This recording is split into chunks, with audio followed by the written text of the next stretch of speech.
Good afternoon, students.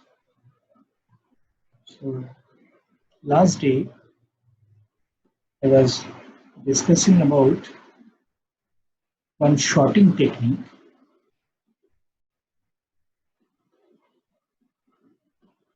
and the main advantage of that shorting technique is you can wait online or real time. Okay. Number two, it is also called sometimes online shorting or sometimes called card shorting. The number two advantage is whatever elements are there, they are in sorted order. So we don't need the whole set of elements, don't need the whole set of elements together. Whatever we have, they are in sorted. That is the main advantages of that sorting. And I have discussed about this sorting. I have given one example that when you are playing cards, suppose there are four people, they are playing cards. Suppose this person, this one is distributing the card. He must follow some circular way to distribute the cards. Okay, in this manner, he may be distributing the cards. So what happens in some cases, people, when he get one cards, he it may happen that the person who is distributing, the other person, those who are collecting the cards, they collect the cards after getting all the cards together. So after getting all the cards together, he collect them and then short those cards.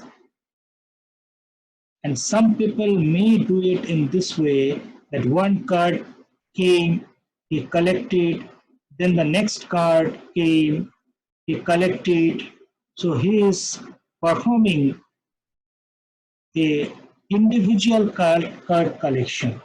Each time he is getting one card, he is putting it in its proper position. This is called card sorting or online sorting because we don't need the total array together. But if you collect the card after the completion of the distribution and you make them sorted, then you have to apply selection sort. Okay? But if you perform this type of sorting, means when one card is coming, you are putting it its proper position. This type of sorting is called online sorting, card sorting, or a well-known name, insertion sort. So we are going to discuss today about this insertion sort, and we will see step by step how we can convert this insertion sort concept or algorithm into a form of code. Okay. So the concept is like this. Suppose these are the elements. Suppose I have a set of elements that will come in online one by one. Suppose the elements are like this: first 5, then 2, then 7, then 1, then 3. Suppose these elements will come to me one by one. So first element that will reach to me is 5. So single element is by default shorted. So we don't need to short them, correct? Since it is a single element, so we don't need to short it. So my sorting algorithm will start from the second element onwards. Is it clear? I hope so. My first element by default sorted, so I am not using any sorting algorithm for first element. But from the second element onwards, I have to perform the sorting. So it means if there are n number of elements to sort, then I have to actually sort n minus 1 elements, which is general logic for any sorting algorithms. In case of bubble sort, we are doing the same thing. We are only sorting n minus 1 element, and the single element at last becomes by default sort. Same for selection sort. We're not selecting and sorting all the elements. If you see the for loop, for the first outside for loop, it will run from I equal to 0 to I less than n minus 1, both for bubble sort and selection sort. So that criteria is also satisfying here. We are not sorting all the elements, we are only sorting n minus 1 elements. Okay, first thing. Okay, now when the second element comes, when the second elements come, what I will do, I will compare this element with my already existing element. If my incoming element is smaller than this one, then what I will do, I will put it in front of this element. If this element is greater than this one, then I will put it at the end of the element. Logic clear? So simple logic. So what we are doing, we are inserting the new element. So we are, why it is called insertion sort, we are inserting the new element in its, in its proper position. See, what is the proper position of 2? This is the proper position. That's why after putting 2, it becomes like this. Okay. Now, if I am doing this in an array, then how I will implement? I will come to that part. So the next element 7 will come. So first I will compare the element. First I will compare the element with the last sorted element. Okay. If my incoming element is greater than the last element, then obviously it should be entered at the end. So after this insertion, my array becomes like this. Then another element came, this one. So now again, first I will compare it with 7. Since this one is smaller than 7, so I will move forward. So now see, I am moving forward. I am comparing again and again. So again, you can say it is one type of brute force algorithm. Am I clear? Why it is brute force algorithm? Because see, in this scenario, one must be matched or compared with each and every element to get its proper position.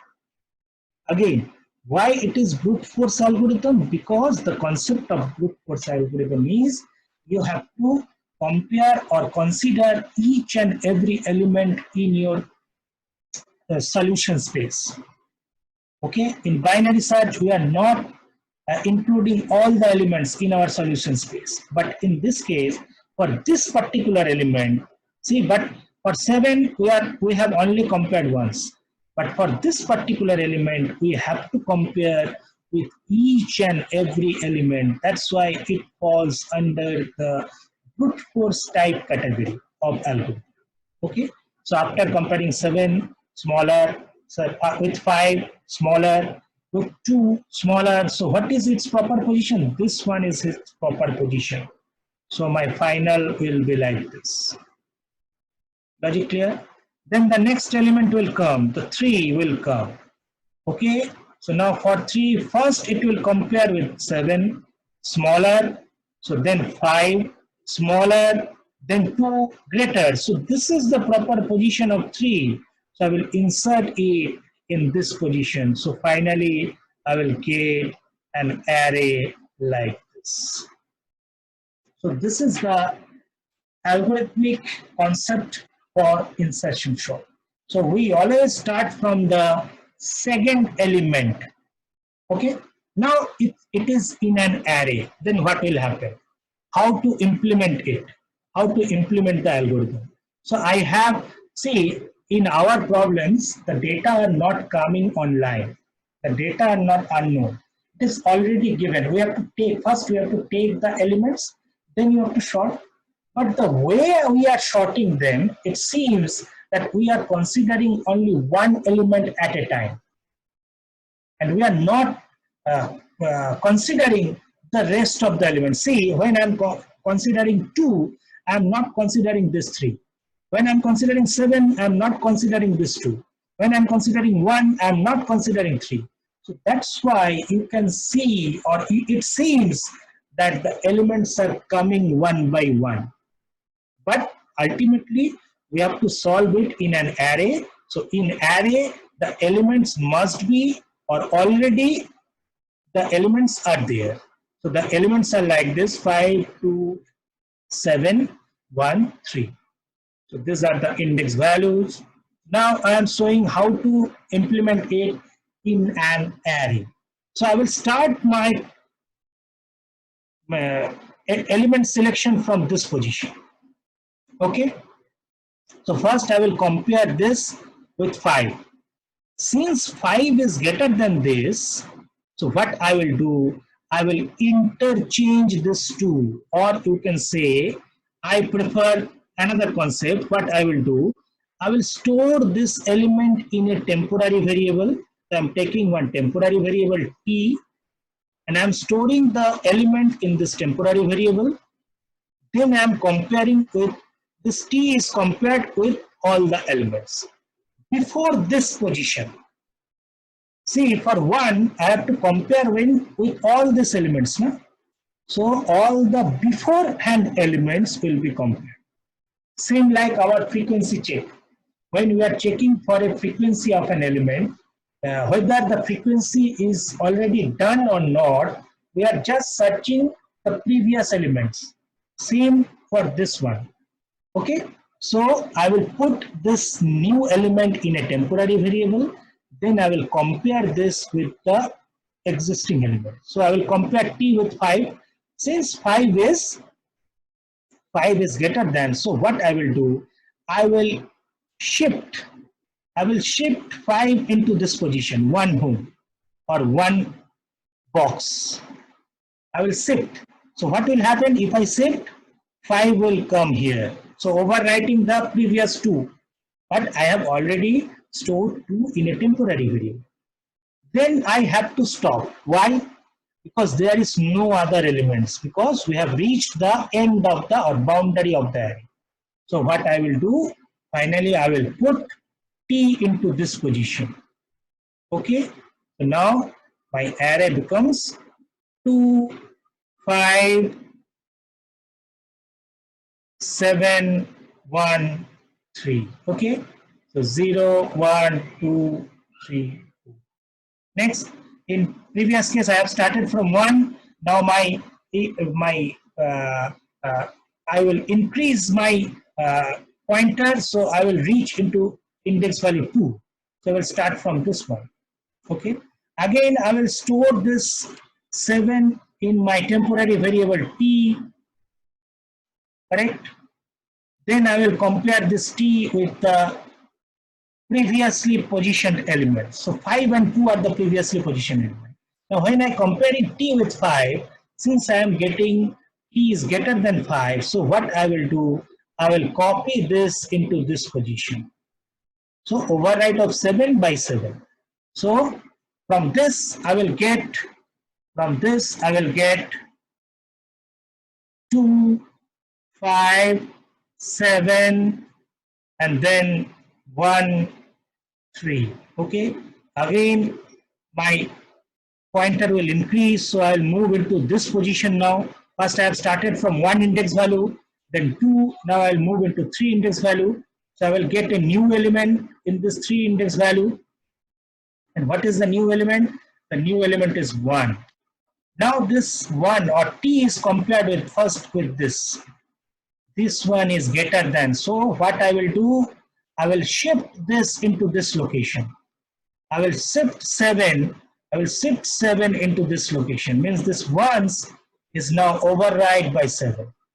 Then t will be compared with 5.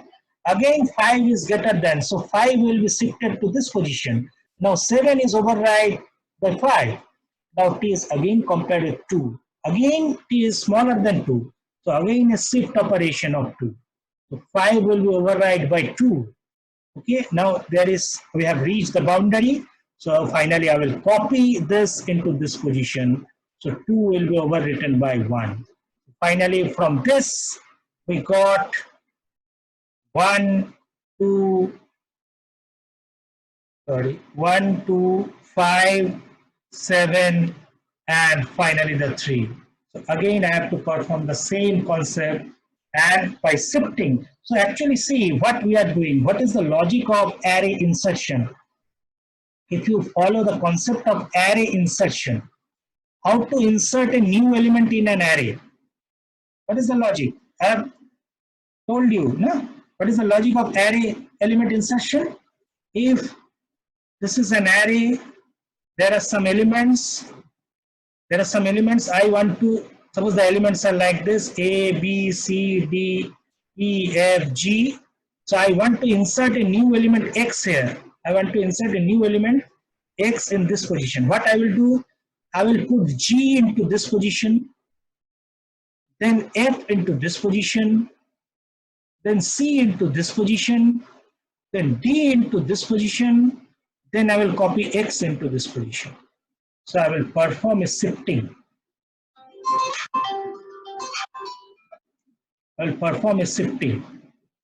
Okay, and shifting, remember shifting will start from the end, up to the position, where I have to insert. Up to that position I have to perform the shifting. So I have to use a for loop, correct? So same concept is applied here. Since it is one kind of insertion in its proper position, that's why we are performing the shifting.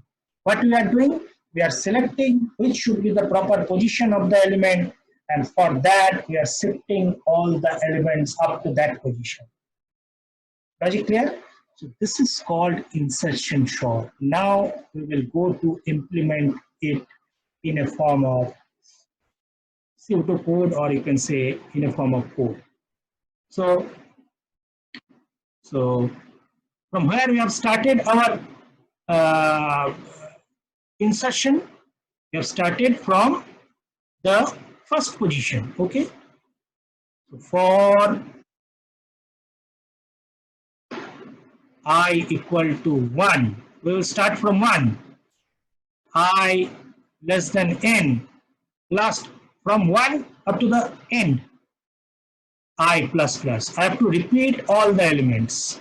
Okay, logic clear? This is for taking or considering from second position up to the end position all the elements one by one. This for loop is used for that purpose. So what I have done at first I have stored the new element in T. So I will write it like this: T equal to A of I. Am I clear? I hope no problem. Because I have started from 1. What is my initial step? I will store it in a temporary variable. So I have done it.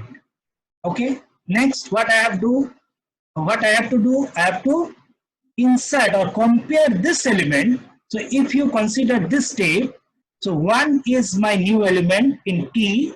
I will compare it with from which position. So 1 is the position having the position 3. So I have started comparing from the previous until 0. Correct? See, for this one, I have compared with 2 index value element, then 1 index value element, then 0 index value element. So it must be in repeated.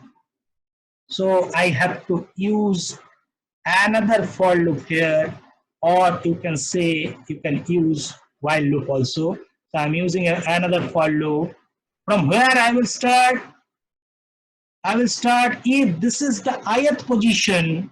If this is the ith position, then I have to start from I minus 1 position. So my this for loop will start from I minus 1. Okay, logic clear?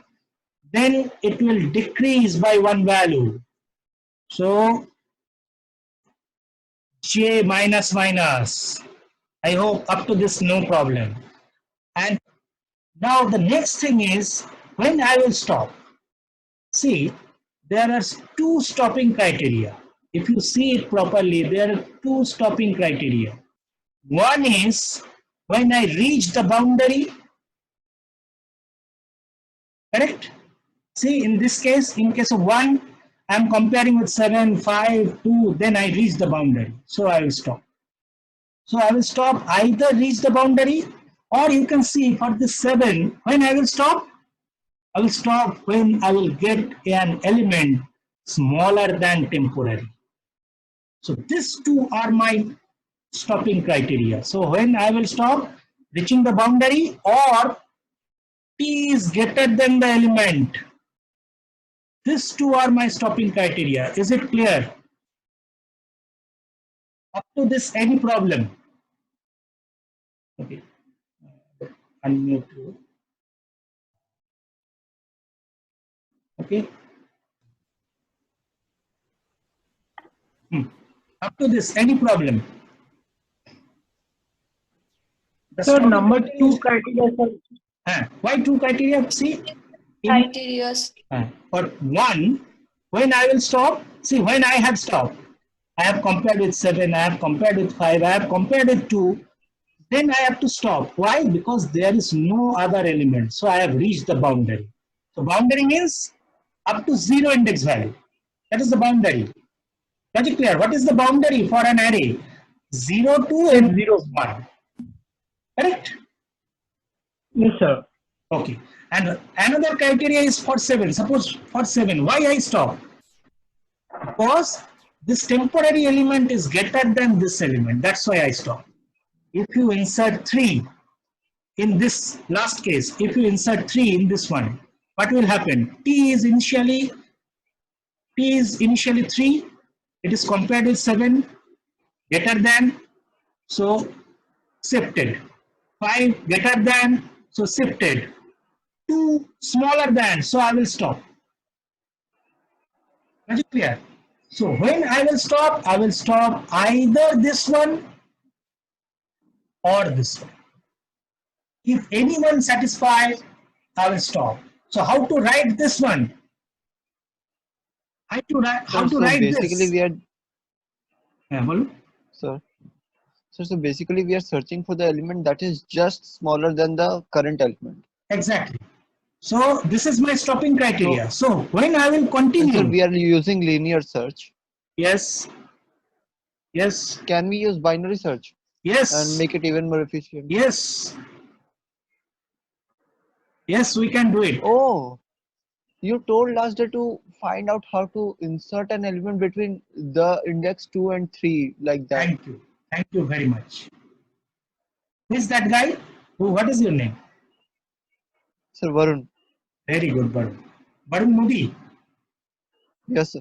Oh, yeah. The last lab class you got out, no? BM. Sorry, sir. BM is your shortening? Yes, sir. Yes, sir. Yes, sir. Oh, Yes, sir. Varun, thank you. That's why I have told you to found the position where we can insert so that we can apply binary search. See, why we can apply binary search? Because we are inserting this element in a sorted array. This part of the array is already sorted. This part is already sorted in green color. That's why we can apply binary search also. Okay, let's come to this linear search algorithm. So when I will continue this loop, if t is smaller than a of I will continue. And see, this and is very important. So there will be two conditions. So this is the stopping criteria. And how to write here? I will write here when I will continue. Correct? So I will continue when t is less than this. Okay? The temporary new element is less than this. Then I will continue. And I will continue if j is greater than equal to 0. Am I clear? See, I have covered both the criteria. This criteria is satisfying here, and this criteria is satisfying here. And they are clubbed together. If both are true means I have not reached the boundary, this one, and the element is smaller than the previous one. If both are true, then only we will go for shifting. Am I clear up to this? Anyone? If any problem, please tell me.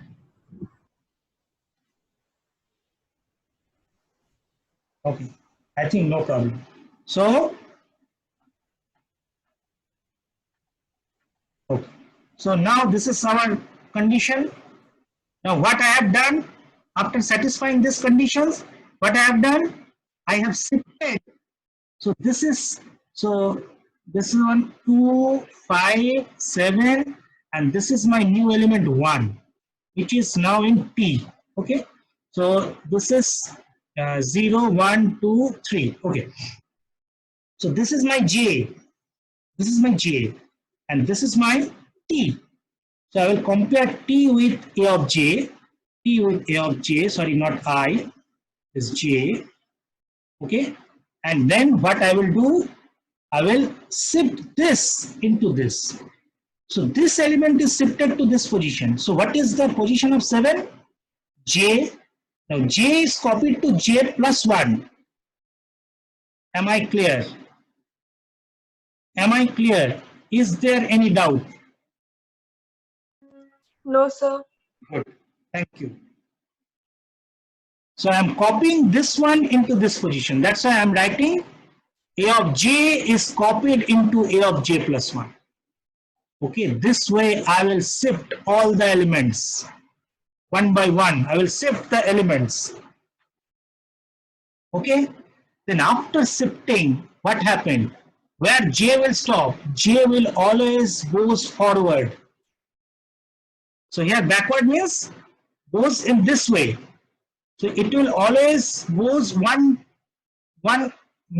position ahead. So what I will do, I will put it in its proper position. So I will write it like this, equal to T. Now I will put T into its proper position. So this is my code. So I'm rewriting the code in a, so for I equal to 1, I less than n, I plus plus, then T will start from A of I. Then the next for loop for shifting, this for loop is only for shifting, J equal to I minus 1. Then two condition, T less than A of J and J greater than equal to 0, J minus minus, and inside this I will perform the shifting. Jth element will be copied into J plus 1, and finally coming out from the loop, what I will do, I will write it, put it into J plus 1 position. Okay. Now let's dry run. Let's dry run this code. So this is my array. So I'm only taking 4 elements. So first one is say 5, next one 7, next one 1, next one 2. Okay. So my I will start from 1. So from this position. This one satisfied. Now what is the value of t? T is now a of 1. A of 1 means 7. Now the for loop. J. Start I minus 1. I is 1, so j will start from 0. Now come to this one. This one satisfied. J equal to 0. Now check this one. What is a of j? What is a of j? A of j is now 5. Now this is 7, this is 5. Is it satisfying? No, not satisfying. So what I will do, I will come out from the loop. Because this loop will only execute if both the conditions are true. So since this one true, but this one is false, it will come out from the for loop. Then what it will do? It will copy the t element into j plus 1. What is j? J is 0. So j plus 1 means a of 1. So in a of 1, t is copied. So 7 is overwritten by 7. So next, I plus plus will perform. So now I become 2. What is my new value of t? So this is I2. The new value of t is 1. So what is the new value of j? J will start from I minus 1 means 1. Now check this one. This one satisfying, j greater than 0. Correct? Now check this one. What is in a of j? In a of j, it is 7. So this is 7. And what is t? 1. So this one satisfying, both condition true. So it will go inside the for loop. So inside the for loop, what will happen? A of j means a of 1 is copied to a of 2. A of 1 is copied to a of 2. So now this becomes 7. This becomes 7. A of j copied to a of j plus 1. This one copied to this one. Then j minus minus. J minus minus. Now j becomes 0. Check the condition. This one true. Now check this one. What is in a of 0? 5. Okay. So this is 5. And what is in t? 1. Again satisfied. So both the condition are true. So again it will move inside the for loop. And what it will do? It will copy a of 0 into a of 1. A of 0 will be copied into a of 1. So here 5 will come. Then again j minus minus. So j now becomes minus 1. So this part is not satisfying, false, coming out from the loop. Now what is in a of j plus 1? J plus 1 means j is minus 1. So j plus 1 means 0. So t will be copied into a of 0. Now here 1 will be copied. So now it becomes 1, 5, 7. So in this way, it will satisfy all the conditions. Any query? Anything that you have not understood? Okay, so I am going in a great motion. So everybody is understanding. Very good. Thank you. So now the next thing, what is the next thing? I have to check how many times we are performing the iteration. The time complexity. You have to check the time complexity. So, hello sir হ্যাঁ বলো sir বলছি যে এখানে তো 1572 ছিল, টুটা মানে আগে গেল না? হ্যাঁ ওটা তো করলাম না, ওই স্টেপটা করবো, ঠিক আছে করছি ওই স্টেপটা করো। ও আচ্ছা, না ওটা স্যার করলাম না। করতে হবে না, বুঝতে পেরেছি। হ্যাঁ এটা তো আমরা 3 হবে, now it becomes 3 and this আচ্ছা স্যার বুঝতে পেরেছি। t becomes 2, j will start from 2, so this one satisfying. What is in a of 2? A of 2 is 7, so this one 7, so this is 7, and what is in t? It is 2, so both are true. So now what will happen? 7 is a of 2 will be copied to a of 3. What is in a of 2? 7. 7 is copied to this position. So now it becomes 7. Correct? Then j minus minus. Again this one satisfying. Now check what is in A of 1. A of 1, it is 5. Okay.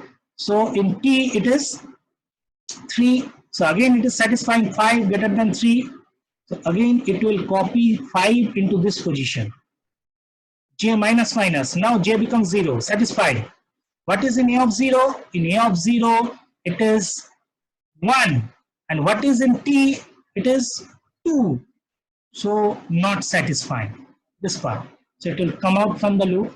And where it will be copied? T will be copied in J plus 1. What is the value of J? J is 0. So A of 1 means this one is copied by 2. Now it becomes 1, 2, 5, 7. Shorted. Okay. So now the time complexity. Now if I want to measure the time complexity, so I have already told you that there are two cases. One is best case and another is worst case. Now what is the best case for this? Best case is if array is already shorted. If the array is already shorted, then you see only this part will be executed. This part will not execute. See, if the elements are already shorted, 1, 2, 3, 4. So you will start from 2, 1 comparison, done. Then 3, 1 comparison, done. Then 4, 1 comparison, done. So how many comparison you have performed? Only the outer loop.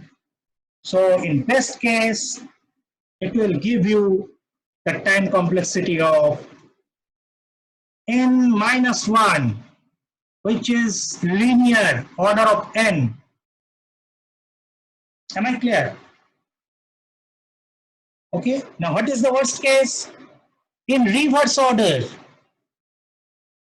Reverse order. So in reverse order means 4, 3, 2, 1. For 3, check. For 3, how many comparison? 1. Okay. For 2, so after this, 3, 4, 2, 1. For 2, 1, 2. For 1, 3. So in this way it will increase. So for 4 elements, how many comparison? 1 plus 2 plus 3. Then if there are n number of elements, then it becomes like this. See, in bubble sort, same concept, but in reverse order. N minus 1, then n minus 2, in this way up to 1. Here it is in reverse order. First 1 comparison, then 2 comparison, then 3 comparison, but the final output is same. N into n minus 1 by 2, which is n square by 2 minus n by 2. Finally, it is order of n square. Okay, so I'm ending today's class with this. I will discuss about this in our next class. Okay, any query? Then I will reconnect.